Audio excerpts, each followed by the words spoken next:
오늘 하나님께서 주신 말씀은 누가복음 19장 28절부터 48절까지 말씀입니다. 교독하도록 하겠습니다. 28절 하나님의 말씀입니다. 예수께서 이 말씀을 하시고 예루살렘을 향하여 앞서서 가시더라.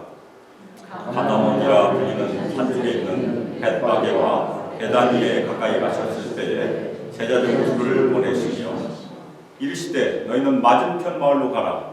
그리로 들어가면 아직 아무도 타보지 않은 나귀 새끼가 매여 있는 것을 보리니 풀어 끌고 오라. 만일 누가 너에게 어찌하여 푸느냐 묻거든 말하기를 주가 쓰시겠다 하라 하시니 보내심을 받은 자들이 가서 그 말씀하신 대로 만난지라. 나귀 새끼를 풀 때 그 인자들이 이르되 어찌하여 나귀 새끼를 푸느냐 대답하되 주께서 쓰시겠다 하고 그것을 예수께로 끌고 와서 자기들의 겉옷을 나귀 새끼 위에 걸쳐놓고 예수를 태우니 가실 때 그들이 자기의 겉옷을 길에 펴더라. 이미 감람산 내리막길에 가까이 오시니 제자의 온 무리가 자기들이 본 바 모든 능한 일로 인하여 기뻐하며 큰 소리로 하나님을 찬양하여 이르되 찬송하리로다. 주의 이름으로 오시는 왕이요 하늘에는 평화요 가장 높은 곳에는 영광이로다 하니 우리 중 어떤 바리새인들이 말하되 선생이여 당신의 제자들 책망하소서 하거늘 대답하여 이르시되 내가 너희에게 말하노니 만일 이 사람들이 침묵하면 돌들이 소리 지르리라 하시니라. 가까이 오사 성을 보시고 오시며 이르시되 너도 오늘 평화에 관한 일을 알았더라면 좋을 뻔하였거니와 지금 내 눈에 숨겨졌도다. 날이 이를지라 내 원수들이 두들을 쌓고 너를 둘러 사면으로 가도다. 또 너와 및 그 가운데 있는 네 자식들 땅에 메어치며 돌 하나도 돌 위에 남기지 아니하리니 이는 내가 보살핌을 받는 날을 알지 못함을 인함이니라 하시니라. 성전에 들어가서 장사하는 자를 내쫓으시며 그들에게 이르시되 기록된 바 내 집은 기도하는 집이 되리라 하였거늘 너희는 강도의 수구를 만들었도다 하시니라. 예수께서 날마다 성전에서 가르치시니 대제사장들과 서기관들과 백성의 지도자들이 그를 죽이려고 회하되 백성이 다 그에게 귀를 기울여 들으므로 어찌할 방도를 찾지 못하였더라. 아멘. 이 시간 주의 이름으로 오시는 왕이여 라는 설교 제목으로 주님의 말씀을 증거하도록 하겠습니다. 서양의 유명한 알렉산더 대왕에게는 왕의 이름에 걸맞는 말이 있었어요. 저희가 삼국지에 보면 아주 좋은 말들이 나오죠. 그런데 서양에도 좋은 말들이 있습니다. 제가 인터넷 위키백과에서 발췌한 알렉산더 대왕의 말 부케팔로스에 대한 이야기입니다.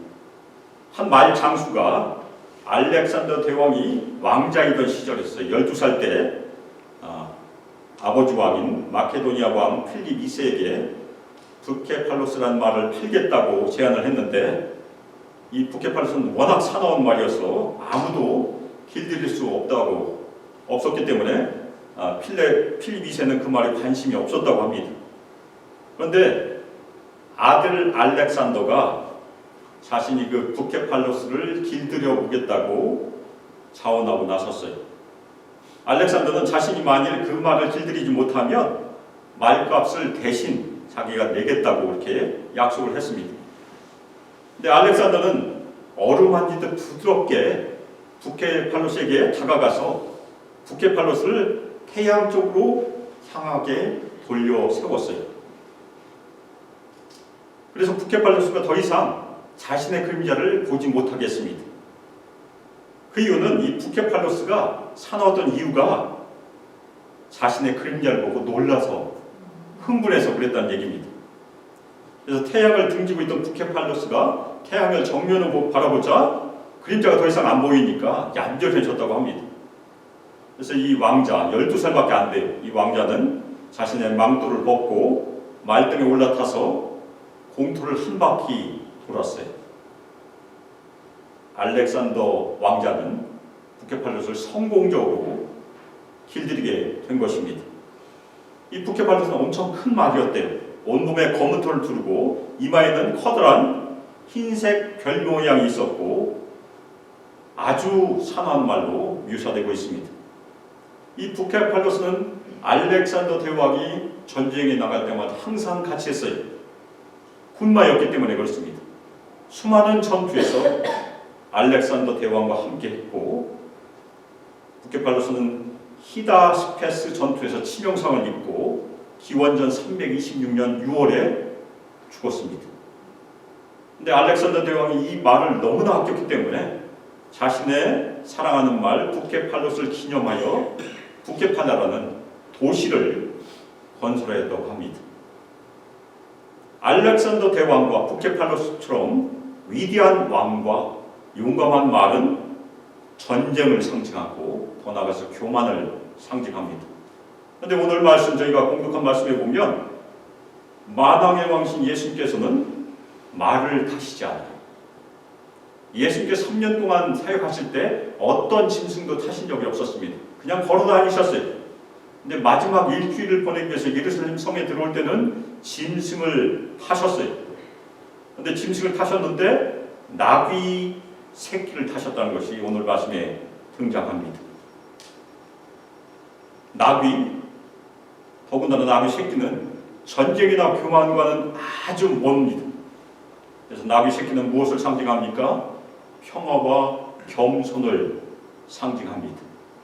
그래서 오늘 말씀을 통해서 저희가 바라볼 예수님은 겸손한 왕, 나는 온유하고 겸손하니, 그래서 온유하고 겸손하신 왕, 그리고 평강의 왕이신 예수님을 저희가 바라봐야 됩니다.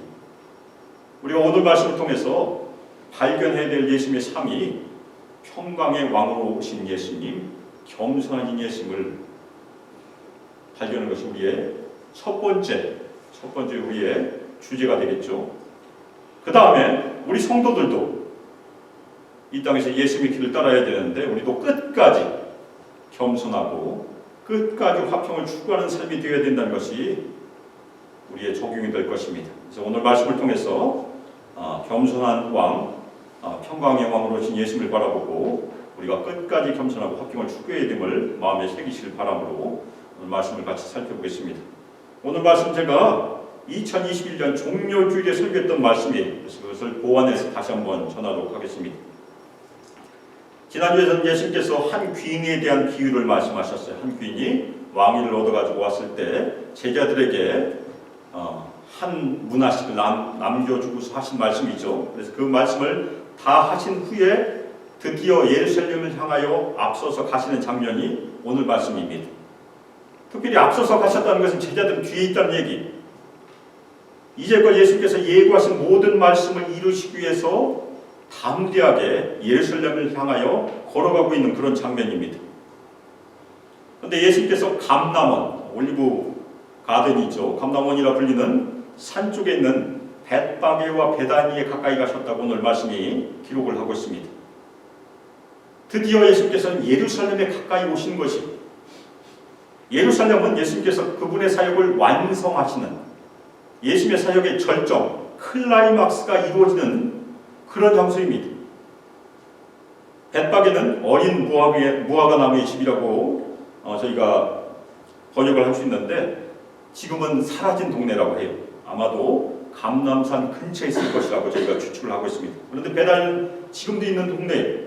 그래서 히브리어는 베트 아니야. 그래서 베트는 집이라는 뜻이고 아니야는 가난한 자라는 그런 뜻입니다. 그래서 가난하고 고통받는 사람들의 집이라는 그런 의미가 있습니다.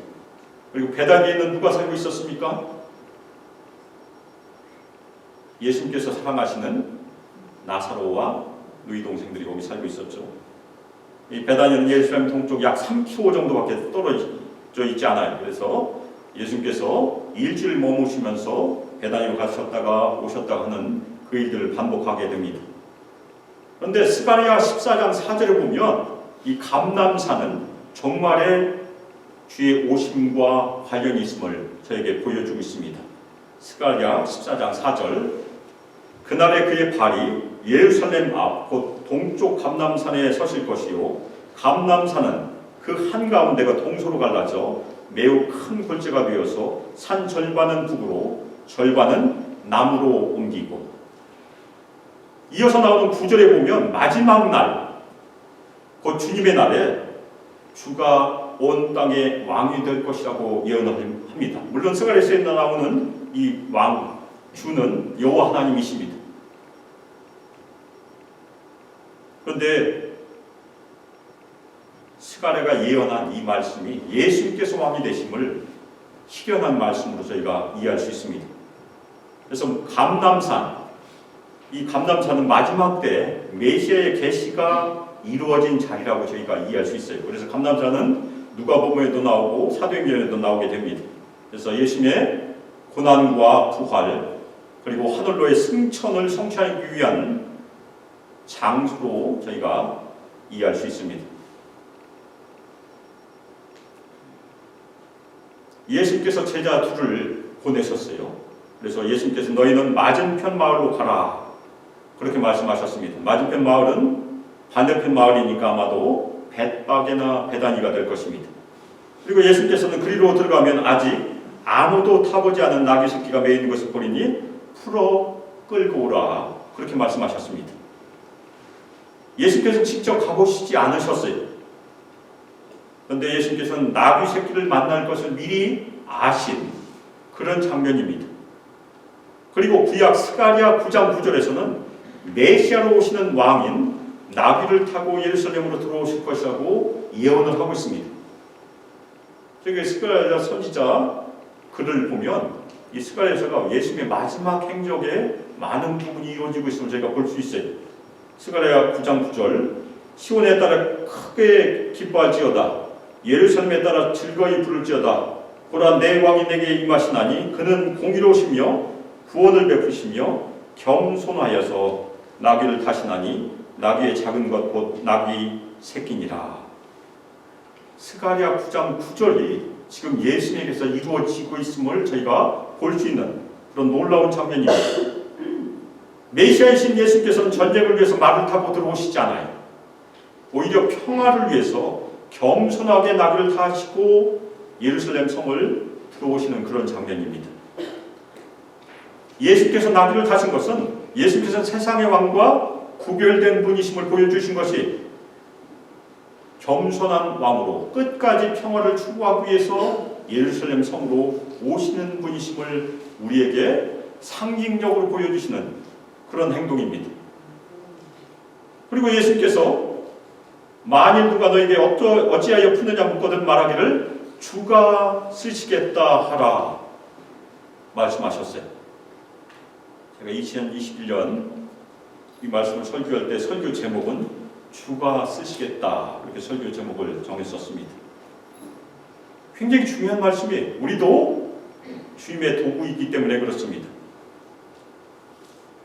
주가 우리 모든 성도들을 쓰시기를 주님의 이름으로 축원합니다. 나귀 새끼가 쓰임을 받았던 것처럼 우리도 예수님께 쓰임을 받아야 된다는 그런 말씀입니다. 이 주가 쓰시겠다는 말은 원래는 주께서 그것이 필요하다 그런 말이에요. 예수님께서 예루살렘을 들어가시기 위해서 승리의 행진을 하시기 위해서 나귀 새끼를 취하시는 독특한 권한을 가지고 계심을 지금 보여주는 것이 주라는 것은 예수님의 권위를 지금 상징하고 있습니다. 예수님께서는 나귀 새끼가 마을에 있는 것을 미리 아셨어요. 그리고 제자들 둘을 보내셨고 나귀를 맡고 있는 사람들에게 무엇을 대답할지를 다 준비하고 계셨던 것이 무슨 암호처럼 말씀하신 것이 아닙니까? 주인들이 왜 푸느냐 물어봤을 때 주가 쓰시겠다 하면 풀어줄 것을 미리 아신 그런 장면입니다. 두 제자들은 예수님의 말씀대로 가서 나귀 새끼를 진짜 만났어요. 그래서 제자들이 그 나귀 새끼를 풀 때 당연히 임자들이 제지를 했습니다. 제가 임자라도 당연히 제지하겠죠. 왜 자신의 나귀를 풀어서 가지고 가고 있으니까 왜 나귀 새끼를 푸느냐 당연히 물어봤을 것입니다. 그때 제자들이 주께서 그것을 필요로 합니다 대답하자 주인들은 나귀 새끼를 제자들에게 주었어요. 제자들은 주님의 말씀에 잘 순종하였습니다. 그리고 주인들도 메시아이신 하나님의 아들 예수님의 신적인 예비에 순종하고 있는 그런 장면입니다. 그 다음에 제자들은 어떻게 했습니까? 나귀 새끼를 예수님께로 끌고 와서 자신들의 겉옷을 나귀 새끼에 올려놓고 예수님을 태웠습니다. 안장이 없었으니까 겉옷을 편 것이 예수께서 명령하시지 않았어요. 제자들은 자발적으로 자신들의 소유의 한 부분인 겉옷을 나귀 새끼 위에 올려놓고 있는 그런 장면입니다. 제자들은 예수님의 승리의 행진을 위해서 자신의 소유를 기꺼이 예수님께 드리고 있어요.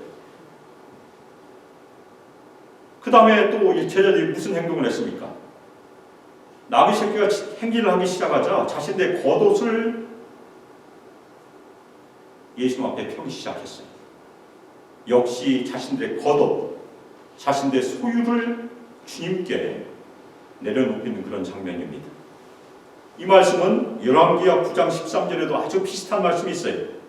예후가 북이스라엘 왕으로 기름 부음을 받자 같이 있던 무리가 자기들의 겉옷을 급히 가져와 펴고 예후는 왕이다 선포하는 그런 장면과 아주 유사합니다. 예수님께서는 제자들로부터 승리한 왕과 같은 그런 환영을 받고 있는 그런 장면이에요. 예수께서 감람산 내리막길에 가까이 오셨습니다. 그런데 제자들이 그때 자신들이 본 하나님의 모든 능한 일로 인하여 큰 목소리로 하나님을 찬양하기 시작했습니다. 그래서 찬송하는 그 목소리가 찬송하리로다 주의 이름으로 오시는 왕이여. 이 말씀은 시편 118편 26절을 인용한 말씀이에요. 우리는 호산나라는 그 외침을 잘 알고 있습니다. 그런데 누가복음에는 호산나가 기록되어 있지 않아요. 마태복음과 마가복음에 기록이 되어 있는데 아마도 누가복음의 독자가 이방인들이었기 때문에 누가가 생략한 것으로 저희가 이해할 수 있습니다. 그런데 이 찬양은 예수님께서 왕이심을 지금 증거하고 있는 찬양이에요. 그 이유가 이 시편 118편은 왕의 개관식 때 낭송했던 찬송이기 때문에 그렇습니다. 사람들 또 외쳤습니다. 하늘에는 평화요 가장 높은 곳에는 영광이로다. 근데 예수님께서 태어나셨을 때 천군 천사가 아주 비슷한 찬양을 올렸어요. 그것이 누가복음 2장 14절이에요. 지극히 높은 곳에서는 하나님께 영광이요 땅에서는 하나님이 기뻐하신 사람들 중에 평화로다.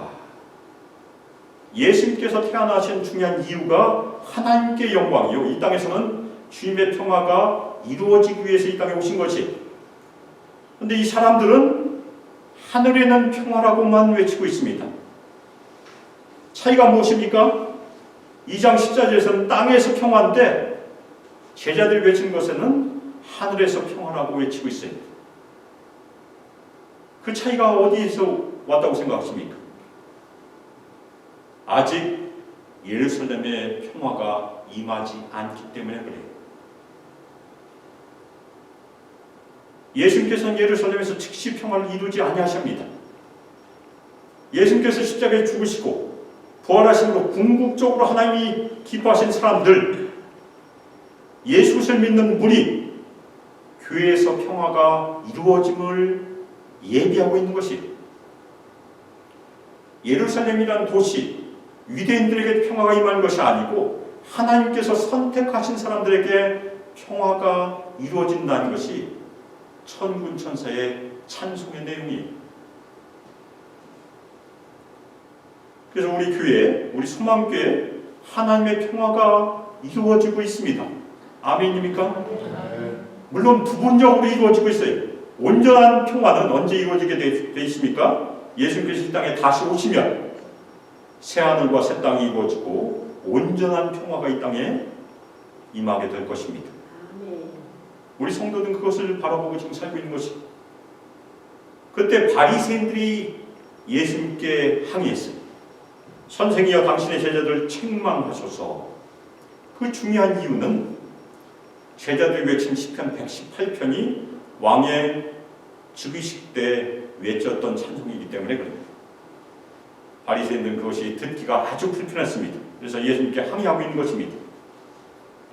그러나 예수님께서 대답하셨어요. 내가 너에게 말하노니 만일 이 사람들이 침묵하면 돌들이 소리 지르리라. 예수님께서 말씀하신 내용은 제자들이 찬송하는 소리는 아주 당연한 찬송이라고 대답하신 것입니다. 하박국 2장 11절이 종말적인 비유로 돌이 부르짖을 것이라고 예언하고 있습니다. 하박국 2장 11절 담에서 돌이 부르짖고 집에서 들보가 응답하리라. 사람이 외치지 않으면 누가 부르짖습니까? 돌이 부르짖고 들보가 부르짖을 것이다. 그것이 주님의 말씀입니다. 그런데 예수님께서 예루살렘에 가까이 오실 때 예수님께서는 성을 보시고 우시기 시작하셨어요. 신약 성경에 예수님께서 우셨다는 기록이 몇 번 등장합니다. 나사로가 죽었을 때 예수님께서 우셨어요. 그 다음에 히브리서에 보면 많은 통곡과 눈물로 간구하셨던 기록이 있으니까 2번 저희가 발견할 수 있습니다. 오늘 말씀에 의하면 3번 저희가 발견할 수 있어요. 예수님께서 예루살렘을 보시고 오시는 장면입니다. 왜 예수님께서 예루살렘을 보시고 오시고 계십니까? 예루살렘의 임박한 멸망을 예수님께서 아셨기 때문에 오신 것이에요. 그래서 예수님께서 말씀하십니다. 너도 오늘 평화에 관한 일을 알았더라면 좋을 뻔하였거니와 지금 내 눈에 숨겨졌도다. 예루살렘이라는 이 말의 의미가 평강의 도시예요. 예루는 도시란 뜻이고 살렘은 평강이란 뜻이기 때문에 그렇습니다. 그런데 그 도시에 평강이 임하지 않고 평강이 감춰졌다는 그런 의미예요. 왜 평강이 예루살렘에서 감춰졌습니까? 평강의 왕으로 오신 예수님을 예루살렘 사람들과 지도자들과 예루살렘 거민들 모두가 예수님을 인정하지 않고 받아들이지 않기 때문에 그렇다는 얘기입니다. 그 다음에 예수님께서는 임박한 멸망을 아주 생생하게 예언을 하십니다. 날이 너에게 이를 것이다. 이 날은 구원의 날이 절대 아니에요. 하나님의 심판의 날을 지금 예고하는 것입니다. 내 원수들이 너를 대항하여 토둔을 쌓을 것이다. 이 말씀은 이사야 29장 3절의 예언과 연관이 됩니다. 내가 너를 사면으로 둘러 진을 치며 너를 애워 대를 쌓아 너를 치리니. 실제로 로마 군대가 토둔을 쌓았어요. 너를 두르고 너를 사면에서 가둘 것이다. 예루살렘은 로마의 권력에 결국 대항을 하게 됩니다. 반란을 일으켜요. 그래서 로마 군대에 의하여 포위를 당했고 로마 티투스 장군이 이끄는 로마 군대에 의하여 AD 70년에 철저히 파괴됩니다. 그 다음에 예루살렘에서 이루어지는 비극이 또 하나 등장합니다. 또 너와 및 그 가운데 있는 내 자식들 땅에 매여치며 돌 하나도 돌 위에 남기지 아니하리니 이는 내가 보살핌을 받는 날을 알지 못함을 인함이니이다. 왜 예루살렘에 이런 끔찍한 일이 벌어지게 됩니까? 예루살렘이 보살핌을 받는 날을 알지 못했기 때문이라고 주님께서 말씀하십니다. 이 보살핌을 받는 날은 방문하는 날이라고 저희가 번역할 수 있어요. 주님께서 방문하는 때를 예루살렘이 알지 못했고 주님을 영접하지 않고 있다는 얘기입니다. 하나님의 아들 예수님을 이 땅에 오셨는데 예수님을 영접하지 않고 끝까지 예수님을 거역하고 거부하고 예수님을 핍박하고 죽이게 될 것입니다. 예루살렘은 끝까지 회개하지 않고 하나님께 반역하였기 때문에 결국 멸망하게 되는 것입니다. 예수님께서 오늘 말씀을 통해서 예루살렘에서의 성전의 시대는 종말을 보함을 말씀하신 것입니다. 그 다음에 다른 성전의 시대가 시작이 됩니다. 예수님의 몸으로 보이지 않는 성전인 교회 시대가 시작되고 있음을 예고하신 것이에요. 그 다음에 성전을 정결케 하는 일을 하세요. 성전에 들어가서 장사하는 자들을 내쫓으십니다. 장사하는 사람들은 자신들의 이익을 위해서 성전을 더럽히고 있었기 때문에 주님께서 그렇게 하신 것이에요. 예수님께서 성전을 정결케 하시는 일은 성전의 시대가 끝났음을 보여주시는 그런 종말적인 행동이에요. 그 다음에 주님께서 책망하십니다. 내 집은 기도하는 집이 되리라 하였거늘 너희는 강도의 소굴을 만들었도다. 성전은 하나님께 기도하는 집이에요. 하나님을 예배하는 집이에요. 그런데 이스라엘 백성들은 가난한 사람들과 이방인들을 착취하는 장소로 만들었다는 얘기입니다. 지금은 어떤 집이 기도하는 집입니까? 교회는 기도하는 집이 되리라 하였거늘 만일 그 교회가 기도하는 집의 기능을 버리고 가난한 사람들과 다른 사람들을 착취하는 장소가 되면 똑같은 책망이 임할 것이 너희는 강도의 소굴을 만들었도다. 그러면 교회도 당연히 책망을 받게 될 것이다. 교회도 촛대가 옮겨진다는 얘기입니다. 그것이 요한계시록에 나오는 에베소 교회를 향한 아주 놀라운 무서운 책망의 말씀이 아닙니까? 에베소 교회는 회개했다고 전했죠. 그래서 에베소 교회는 그래도 그 교회의 역사가 꽤 오래 지속이 됩니다. 회개하면 우리가 살고 회개하지 않으면 멸망한다는 것을 이 예루살렘이 보여준 것입니다. 예수께서는 일주일 동안 날마다 성전에서 가르치세요. 가르치신다는 건 무엇입니까? 예수님을 죽이려고 했던 이 대제사장들과 서기관들과 백성의 지도자들도 주님의 말씀을 늘 들을 수 있었어요. 그런데 예수님의 말씀을 듣지만 회개하지 못했고 오히려 예수님을 죽이려고 꾀하고 있습니다. 전혀 생명의 말씀을 귀담을 생각을 하지 않았다는 얘기입니다.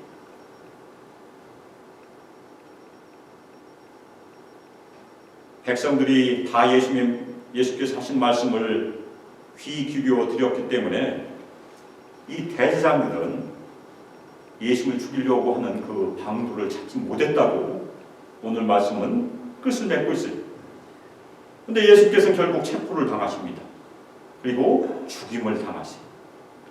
원래는 대제사장들은 6월절 기간 동안에 예수를 잡으려고 하지 않았어요. 그 단초를 제공하는 것이 누구입니까? 바로 가롯 유다입니다. 가롯 유다가 배신하지 않았으면 이 대제사장들은 기회를 얻지 못했을 것입니다. 물론 그 모든 것이 하나님의 뜻 가운데 이루어지는 그런 일들입니다. 오늘 말씀에서 종료주일에 저희가 반복적으로 살펴본 이 말씀에서 우리가 반드시 기억해야 될 말씀이 무엇입니까? 온유하시고 겸손하신 예수께서는 이 땅에 무엇을 이루기 위해 오셨습니까? 평화를 이루기 위해서 이 땅에 평강의 왕으로 오셨습니다. 그러면 평화는 어떻게 이루어지게 됩니까? 인간의 힘으로 이루어진 것이 아니고 이 땅의 진정한 평화는 죄를 온전히 회개하고 예수 그리스도를 믿음으로 죄사함을 받을 때 이루어짐을 믿으시기를 주님의 이름으로 축원합니다. 그것이 우리가 믿고 추구하는 중요한 평강의 길이에요. 또 하나 중요한 것은 우린 이미 예수님 믿고 평강의 왕이신 예수님 안에 들어와 있어요. 예수님의 화평 안에 들어와 있다는 얘기입니다. 우리 예수님의 제자들은 이 땅에서 예수님의 길, 평강의 길을 끝까지 걸어야 된다는 그 말씀을 또한 기억하시기를 주님의 이름으로 축원합니다. 우리도 항상 온유하시고 겸손하신 예수님의 길을 따라야 된다는 얘기입니다. 권력을 버리고 교만을 버리고 끝까지 온유하고 겸손한 것이 우리 제자들의 길이라는 말씀입니다. 우리 모든 성도들 끝까지 온유하시고 겸손하심으로 평화를 추구하시기를 주님의 이름으로 축원합니다. 우리가 지경을 넓히기 위해서 열심히 기도하고 있습니다. 지경을 넓히기 위해서 우리가 꼭 해야 될 일이 무엇입니까? 예수 그리스도를 통한 죄사함을 전파해야 한다는 얘기입니다. 그 말씀을 들어야 예수님을 알지 못한 사람들이 예수님을 믿고 주님의 평강 안으로 들어올 수 있기 때문에 그렇습니다.